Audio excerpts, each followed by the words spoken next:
I'm Em, And I'm Lex. and we're thrilled to welcome you to the Ready, Set, Coach podcast. Now, we're not just your hosts. We're also mamas, entrepreneurs, coaches, friends, and co-founders of the Ready, Set, Coach community. What began as a pandemic side hustle has blossomed into a vibrant online community crafted by coaches for coaches. So when we're not immersed in our coaching community on Circle, we're busy managing our other businesses, navigating the ups and downs of life, and of course, recording this podcast. This is where we dive deep into epic conversations about life, business, coaching, and everything in between. So are you ready, Lex? I'm set, Em. Let's coach. Hi, Em. Hey, Em. Guys, fun fact, Lex is on vacation, so I found another M. Actually, this would have worked better had Lexi replaced me with you, I think. Fair enough, since the name then wouldn't have been so confusing, but I think having two Emilys is actually really fun. Oh, 1,000%. I used to live with an Emily, and when we were looking for apartments, every realtor was like, but you're Emily too? And I was like, I know, it's wild. The 80s were a crazy time. That is so funny. Oh my People. gosh. But wait, fun fact, right before this call, I was just talking to my friend Lex, who's a guy, and he was like, Emily, you must have Lex all over your calendar. And I was like, actually, yeah, I do typically. Oh So my gosh, that so funny. should have kept Lex back on. Maybe I do a double it. Oh, we'll talk. Well, Emily, I'm so excited to have you on the Ready Set Coach podcast. I always am just a big fan of hearing like how you came into our world and telling a little bit of an origin story. So can you tell us how you came into our world and who you are? And then, guys, we're gonna dive into some really cool stuff today, but wait for the transition. Well, firstly, thank you so much for having me on the podcast. I actually feel like it's a very full circle moment for me because I found Ready Set Coach community through the podcast. So now being a guest on the podcast and actually being on the podcast, I think it's so fun and I'm so excited to be here.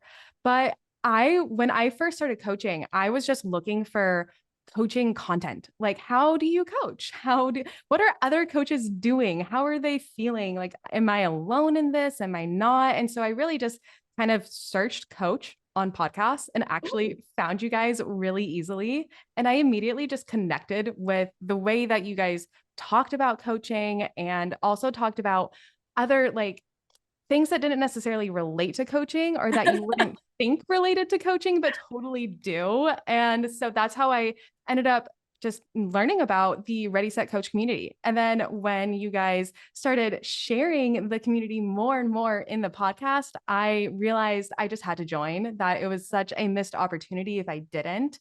So I ended up joining and officially meeting you guys, and the rest is history. And first off, I love that. I love that it was as simple as you were searching for coaching content. You searched coach into podcast, led you to us. You got to know us and then join us and see us pretty much weekly through our events that we do at the Ready Set Coach community. But also, Emily is such a freaking badass. She is one of the, if you're watching on YouTube, you can get a glimpse of her personality right now. Yeah, she's waving to y'all. But she's just such a ball of sunshine and just such a light, and one of those people that when she's at our events, I'm like, life is good. Aww. So we invited her to be a community leader, and it's a very small, limited position. There's only a few of them out there, and Emily was definitely embodied everything that we wanted to amplify within our community in terms of connection, in terms of making people feel seen and heard, and you're just crushing it. So we're so grateful to have you here. I feel like I'm blushing right now and my face just got really red and shiny because I am just so grateful for everything that you just shared. And being a community leader has been so fulfilling and so fun. I was really searching for a community, honestly, working from home, working for yourself. And I'm also only 26. I immediately started working for myself straight out of college. So I never really joined a corporate world or had coworkers to work alongside with. So joining the Ready Set Coach community and being able to actually asked to engage with people and asked to share more and be more on top of just building those relationships. It was the opportunity I was actually like looking for and manifesting for. So when it happened, I felt so aligned and so excited to just get the opportunity to talk with other people like me and to share struggles and to share solutions and just to also share silly stories because we need that too. We need silliness in it. And I'm actually curious, having the fact that you started working for yourself pretty much right out of college, do you find that you are more brazen? I guess you don't know the difference, but like, because no one ever told you not to do something. Like, you were never told to wait your turn, or to, you'll get that promotion if you're a good girl and you know, put in the hours. Do you feel like those limitations you've seen from your friends, this might be a leading question, you don't embrace, or you still battle your own limitations with Yeah. pursuing further? I think that's a great question. And I was actually just kind of reflecting with my therapist yesterday about this because as my own boss, I feel like I can be the toughest boss out there. I'm Yeah. the one who sets all of the rules, and I'm also the one with all the self-limiting beliefs and the ideas about what it means to get enough done. And so sometimes I find myself comparing myself to like bigger companies and look at what they're getting done and look at what their employees are able to do. And then I have to take a step back and remember, but yeah, because they have a bunch of people. I'm just me. Like, I cannot compare. So at first, there was definitely a lot of, ooh, I wish I could like get as much done as they can. Like, it looks like they have so much support with their coworkers and all that. But then I also realized, oh, you know what? I get to take off time whenever I want. I get to start work whenever I want. I decide when my meetings are. And just having that freedom and that flexibility, I wouldn't give it up for anything in the world. But I also definitely need to keep my self-limiting beliefs and my limitations that I set up for myself. Anything self-sabotaging or being in my own way, I definitely have to catch myself a lot faster and a lot more often than I feel like a regular employee does, because they already have those checks and balances kind of in place. Whereas I'm really my only check and balance. So in that way, it's been kind of both back and forth. Like, it depends on the day, honestly. And I think that's a good point. You know, when you do have a manager or you have a team that you collaborate with, you have people who are saying like, "Great job, Emily," or "Wow, Mhm. keep up the good work," or "Hey, next time don't mess up in this direction." So you have that check and balance, and you need to establish that when you are working for yourself. I have, however, and I've admired this. I've befriended and worked with a lot of entrepreneurs who have started things straight out of college. And I've always admired the fact that I feel like they didn't get their light dimmed. And I'm not saying this that every corporate experience had this, but there was this aspect of like bright-eyed and bushy-tailed out of college, and then you're gone into a place that like crushes dreams and hopes and Yeah, ambitions. yeah. And it's harder for them to then find themselves after the fact. And this is not for everyone. It's not a blanket statement. There's people who definitely thrive in corporate, but I've also met people who, I have a girlfriend, I remember co-working with her, and she was several years younger. She's like, "Yeah, of course I make $30,000 a month." And I was like, "Oh, that's a lot of like," at that time in my life, I was like, "That's a lot of money to be making a month." And she's like, "Of course I charge $10,000 per client. Like, of course." You know, and Love for that. yeah, me too. And it kind of gave me the permission slip, going back to what you said about like being your own checks and balances, that you need to be your own boss and give yourself those checks and balances, and that Mhm. permission for a raise, or that permission for to think over the top, or Totally. go for that like big, hairy, audacious goal. Yeah, totally. And what you were saying about how some people can just be working and then feel very dimmed. I feel like my boyfriend actually went through an experience like that where he went to a company and originally loved it, but then it ended up feeling very toxic and like he could never do enough for that company. And then he ended up getting laid off. And Mhm. then he moved to another company, didn't love it, never loved the culture, and also just he was in sales. So he never felt like he was hitting his metrics enough. And then he was laid off again. And this all happened within a year. And he decided to take 6 months and not work and focus on his mental health and really just find himself and figure out what it was that he wanted to do. And he took the time to really, he started therapy, he started working out a lot more, he started eating a lot healthier. He really just took control of his like personal development and his life. And now he's in a position in a company. He works from home and he loves it. He's thriving. He's feeling so much better. So sometimes I feel like when we have our light dimmed, we just need to take a moment and bring ourselves back up. And we Mm, just kind of like acknowledge that it's okay that the light dimmed. We're human. It's mhm. never going to be bright all of the time. So how can we brighten it up ourselves? I So like I'm really that. proud of him. That's yes, incredible. I wish every 20 something year old would also do that. And it should be like a life prerequisite. So I like it. Turn your lights off before you turn the lights back on. Exactly. See how bright they can go. And speaking of turning lights off, and it sounds like he was really productive during Mm. his time off, and he got a lot of stuff done, and he focused a ton on himself. You are the productivity expert, and I would love to hear more. First off, how did you land on productivity? And second, let's talk like tangible productivity tips for coaches. Firstly, that segue was so Thank impressive. you. Thank I you, have Lexi. to It was say. good. It was And yeah, so having worked for myself only and having only ever worked from home, it's just all I've done. It's kind of how I function. I also grew up with ADHD, but not knowing that I had ADHD. I actually was not diagnosed until after I graduated college. wow. So I felt like I had to create systems and organize and understand how I can function more productively without medication, without assistance. And productivity really did become my medication when I was younger. Like, Hmm. for instance, I have been using the same closet organizing system since I was like 9 years old What do because you it just, use? I color code everything. And I have, it's all like winter stuff is here, summer stuff is here, fall stuff is here. If I mix it up, then I have to organize it by length.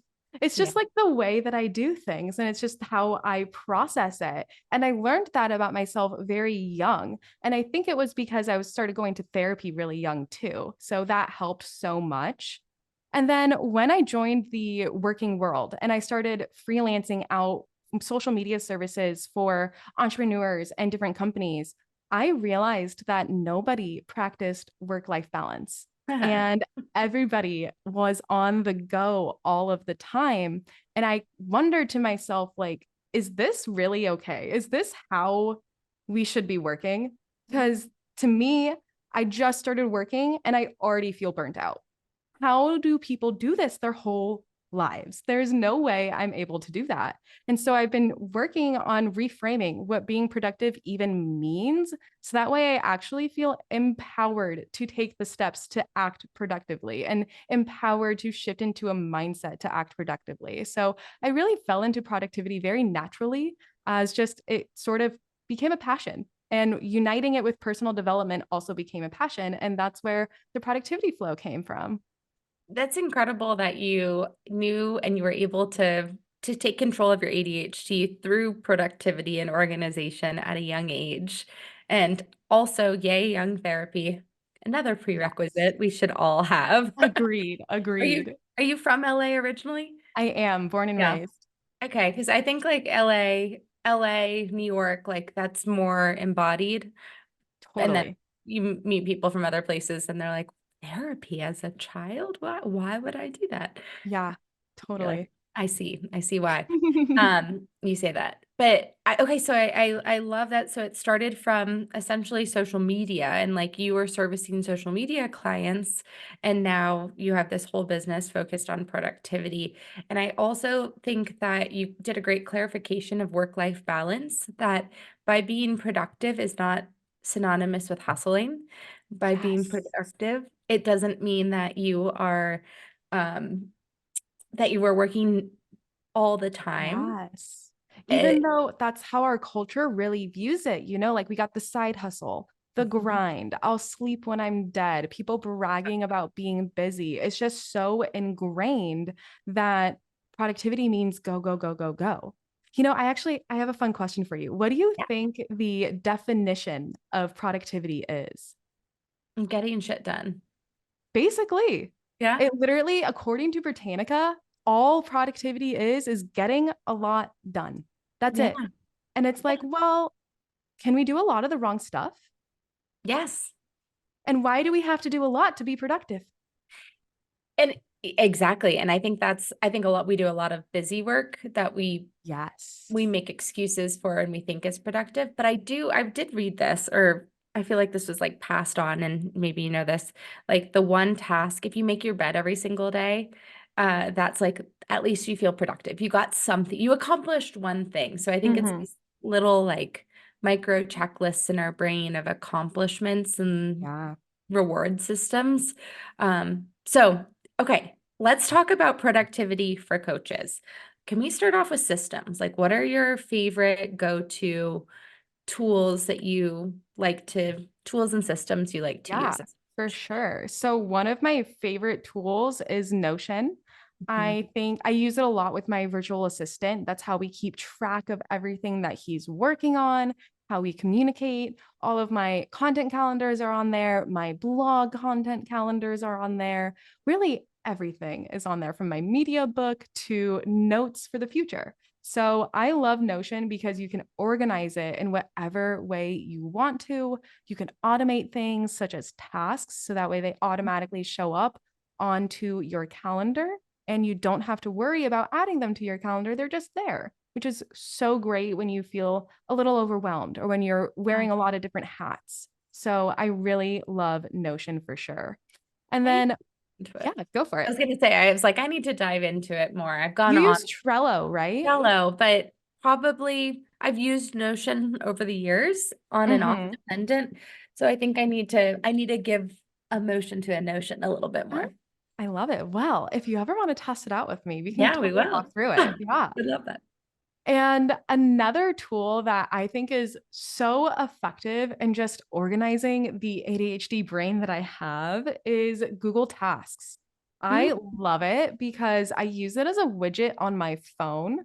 And so if I am just out and about, let's say I'm walking my dog, for instance, and I get a great idea because walks are honestly such a great brainstorming session.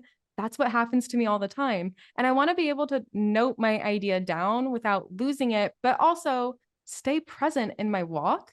And so I'll just quickly grab my phone, open that widget app on my phone, add the task, add a date that I want the task to be done by, and it's automatically added to my Google Calendar. So wow. that's the best thing for me, just that simple system. It's literally one tool I use as a system. And that's what I love about systems, making it so easy to do that it's almost like hard not to do, you know? Totally. I think that's great with the task. I'm definitely frustrated with notes at this moment in time. Hmm. If you have an They can iPhone, get so cluttered too.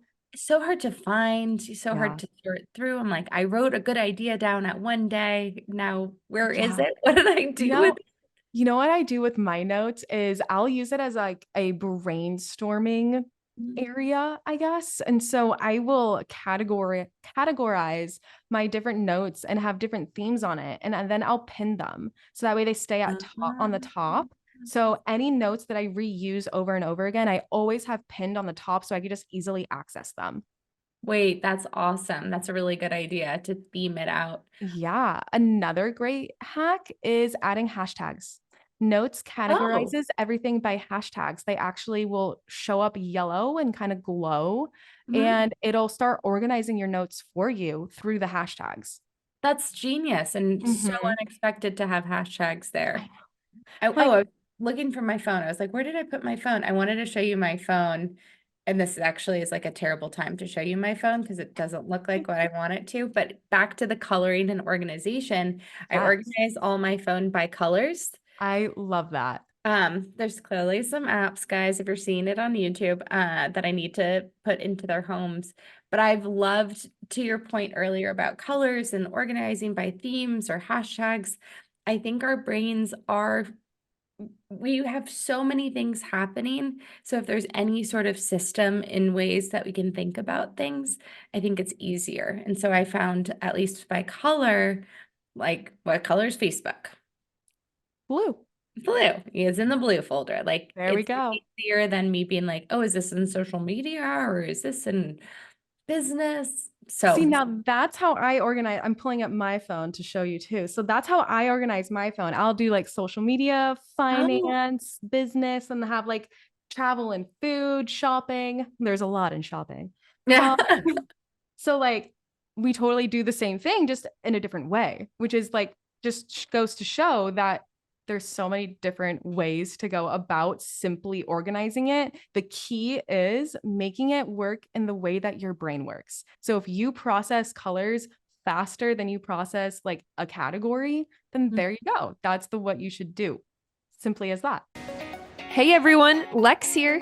And Em, And if you haven't heard, we did something pretty darn cool. we sure did. We launched a completely free community built specifically for coaches. Say it again for the people in the back. We launched a free community for coaches. Tell them quickly who it's for and what we're doing inside Lex. Sure thing. So it's for anyone from the coaching curious to side hustlers to coaches ready to scale.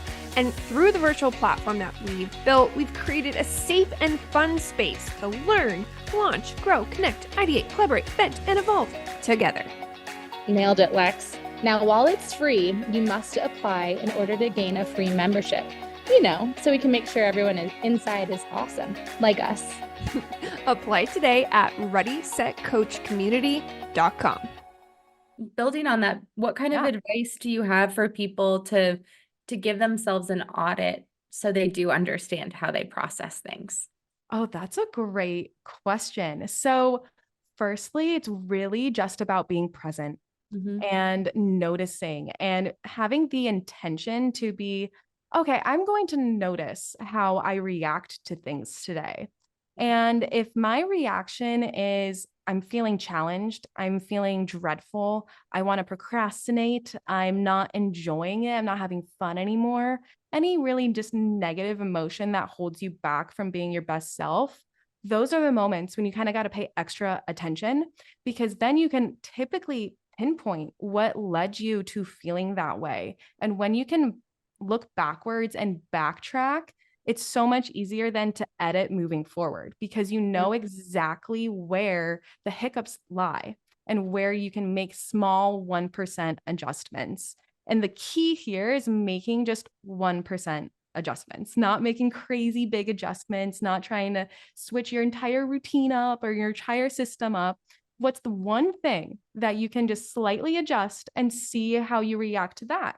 And then take it step by step. That's what a process I always go through with my clients. And of course, the process is different for everybody, and it takes a different amount of time for everybody too. So don't compare. Oh, don't compare is a really good one. What's an example of something that you help your clients with? Like, what are the challenges that they come to you for? One of the big ones is personal accountability. So just maintaining accountability throughout your day for the tasks and I really coach entrepreneurs. So as an entrepreneur, we are the boss, right? And so like we kind of touched on earlier, we really have to be accountable to ourselves. There's no one else there to tell us when to do what.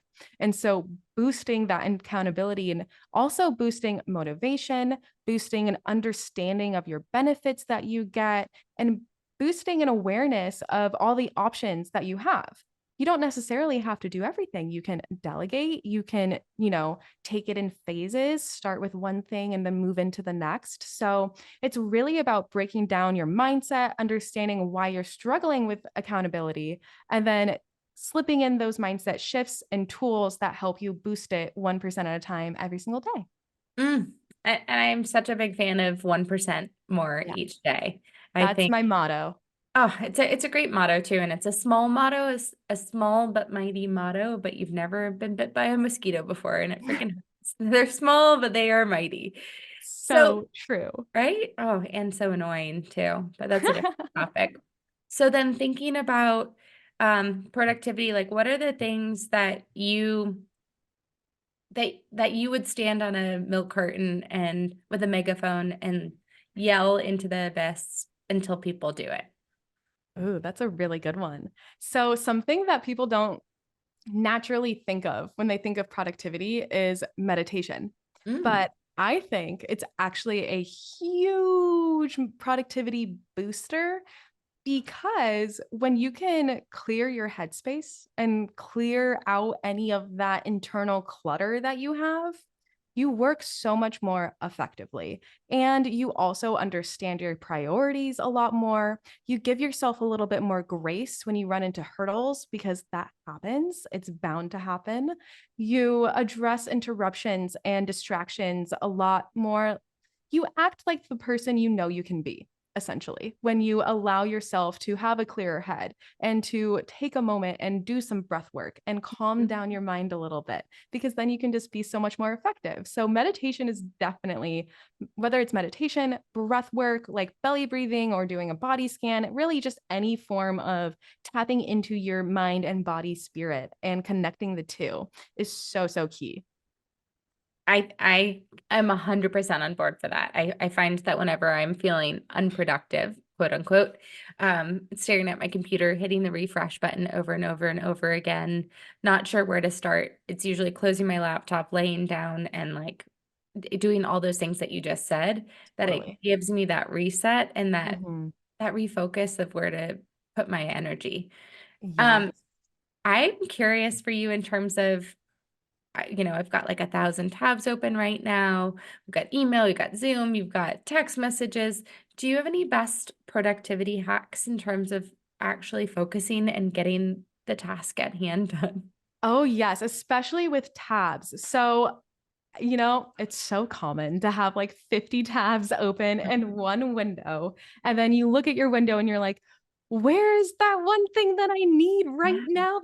I can't find it. And then, a day later you find it and you're like, oh my God, there it is, of course. So we want to just like eliminate that frustration, right? And we just want to basically organize your tabs a little bit more. It sounds so simple in theory, but practicing it is where the challenge comes. So, what I personally love to do is I look at each window as like a batch of tasks that are Mhm, related to each other. So, let's say I'm just looking at my window right now. mhm, I'm doing a bunch of event research for future events. So, I have like 4 or 5 tabs open, all related to that. But if I look at a different window, it's all about social media. So it's all my social media handles are open, Canva is open, graphic design, chat GPT, anything that's related to my tasks at hand for social media is organized in that one window. So then I at least can go by window instead of going by tabs.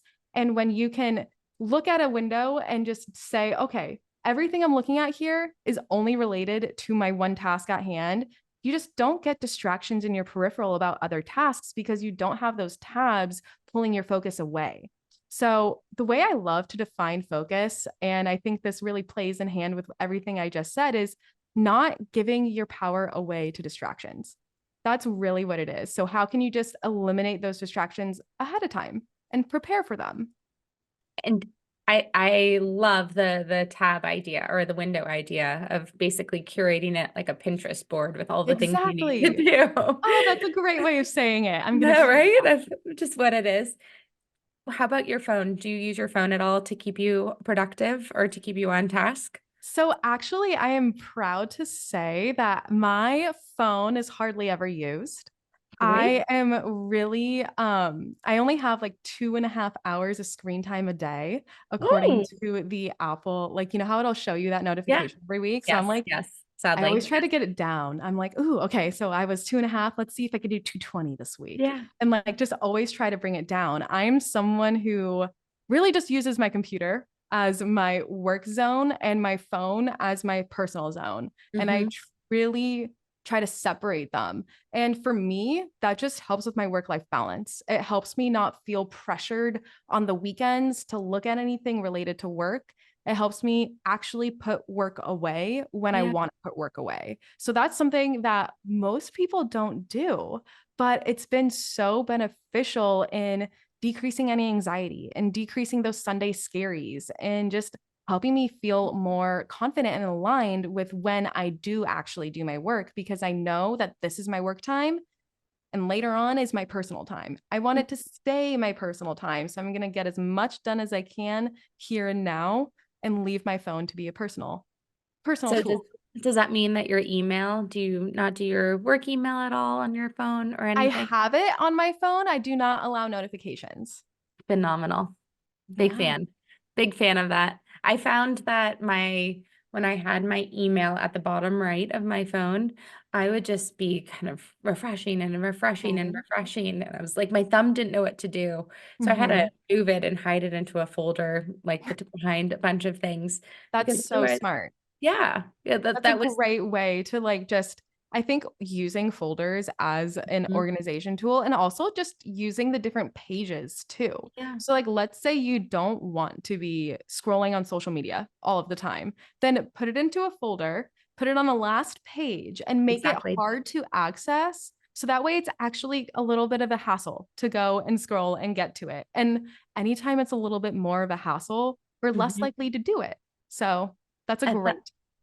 1,000%, and make it hard for yourself to get to the reward of whatever it is that you're doing. You have to be really intentionally wanting to pull down that button and hit scroll. So Exactly. I'm with it. So you don't use your phone at all for timers? No, I don't. I actually use my cube timers. Ooh, Yeah. So I have these two sets of cube timers, and you can kind of hear that. there's a sound in there? Yeah. So I'll lean it. Let's see. I'll do the 1 minute timer so that way Okay. you can hear what it sounds like when it pops off. But I'll just flip it over and it has like a little countdown right here so I can see how much Wow. time is left. And when it goes off, it just goes. That's And amazing. yeah. So what I love about these two is that this set right here is 60 minutes, 30 minutes, 20 minutes, and 15. Sorry, that Mhm. thing can honestly get annoying I can't hear when it. I'm It's like, good. oh, good. Yeah. Okay. Yeah. And then this one's 1 minute, 3 Uh-huh. minutes, 5 minutes, 10 minutes. So I can set my 60 timer on and have an hour block. But Mhm. let's say I want to do a couple of different tasks within that block. I'll just then set my 10-minute timer a couple of times and go through it 6 times. So then I can get 6 shorter tasks done in 1 hour and kind of track Wow. myself and time myself that way. So a big productivity thing that I love to say is the less screens, the better. It simplifies things and it eliminates distractions. So that's why I personally use my cube timers, because I don't want to have to worry about opening a tab or getting distracted from a notification on my phone, doing 1,000%. those things. I eliminate that and just keep it on my desk in my view. Wow, I love that. I haven't heard of the cube timers before. Definitely will check those ones out. That's a Yeah. good gift to give people too. Oh my gosh. I gave it to my virtual assistant for his Yeah, birthday. Which is such like a productivity coach gift. Let me definitely. give They're you like, some cube timers. happy birthday. I like happy birthday. I gave him other stuff too. It wasn't just the cube timers. I swear it was fun and cute and nice. Yeah, But cube timers were involved. that's really, really thoughtful. I like that. And then I'm going to ask you one last question because I could make this a 75-minute episode. Are there any other tools, tips, things, hacks that you need to get out of you before we end this podcast? So many, I literally know. so many. But one of the biggest ones that I think is so incredible, and we really didn't touch on it too much, but I just want to throw it out there, is visualizing yourself actually being productive. So something I do in the morning is after I meditate, I will sit down. Well, I sit down as I meditate. So I'll stay seated, I guess, Yes. and keep my eyes closed and just visualize myself working productively throughout the day. I always outline my tasks the night before so I know what's upcoming the next day. So that way I can do that visualization and I can immediately just sit at my desk and picture myself getting everything that I want done. And when you visualize, you basically are telling your brain, hey, this is what I want to happen. figure out how to make it happen. And your brain works in the background and kind of helps you. Your subconscious puts together all these stories to help you and guide you achieve the visualization. So that's a huge and easy tip that is so underutilized, but so incredibly profound. I love a good visualization. And I A think good that, visualization. yeah, it can game change everything. And it feels like you've walked the task before. So it's not as overwhelming or as dreadful as you made it out to be if you hadn't. And I also wanted to acknowledge the fact that you outline your tasks the night before. Do you outline them in Notion or do you outline them in on paper? So I outline them on paper. I just function with paper better. Notion I use as a calendar, so more bird's eye view, right? And then I actually have a planner on my website. So it's this one right here. And I just outline my day and I outline my calendar. It's a 15-minute time blocked calendar. So I can literally outline by 15 minutes if I wanted to. And then I'll just number my tasks. So that way I know exactly what order I want to go in. And I essentially have an action plan for my day. It takes me 10 minutes or less, but it is so helpful in the morning. So I'm not feeling like, oh my God, what am I going to do today? How am I going to get it all done? Oh, because I used to feel that way so much. So I created this little system for myself that way to eliminate that feeling. Brilliant. Brilliant, brilliant, brilliant. Well, we will definitely link to that in today's show notes. Emily, you are amazing. I am so excited to get more productive and probably just continue like pinging you on productivity tips. Yes. Guys, if you are not yet in our community, this is just one of the amazing examples of people that are here that you can learn from, that you can book calls with, that you can hire, that you can ask silly questions of, and she will respond with a very thoughtful answer. So Emily, thank you for joining today's episode of the Ready, Set, Coach podcast. Beautiful singing. If you're enjoying the Ready, Set, Coach podcast, please leave a review wherever you are listening. For more information about Ready, Set, Coach, visit readysetcoachprogram.com.